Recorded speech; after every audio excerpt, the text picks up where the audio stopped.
teaching you guys how to make a Lego fidget spinner. It only takes a few pieces and it's pretty simple. It spins pretty long.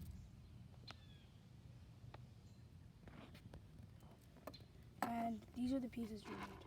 You're going to need two 36-toothed gears, one 8-tooth gear, no wait, not 8, 12, and two 3-length axles and one 5-length axle, two axle stoppers, and then two Technic length pieces that are each have 7 holes.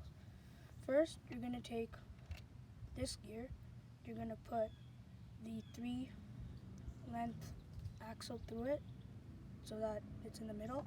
Do that twice so that you have it like that, so you have 2 of them. Next, you're going to take this piece and put the 7th length, 5 length through it and put this in the middle like that. Next, take one of these pieces and put these on the 2 far ends and this in the middle like that. Then take the other one and put it like this. So the basic thing is done. You're just going to need to put these on so it doesn't fall off constantly. So if I just put these on like that, leave some space so it can actually spin. So as if you see, if I put these all the way in super tight, it's not going to spin.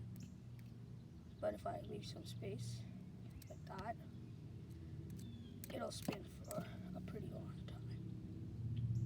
And that's how you make a Lego fidget spinner. So how it works is this small gear basically spins both of these other gears.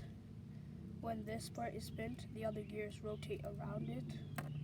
It's pretty cool. It could also be like a motorbike or something, and that's the video. So thanks for watching. Please subscribe or leave a like.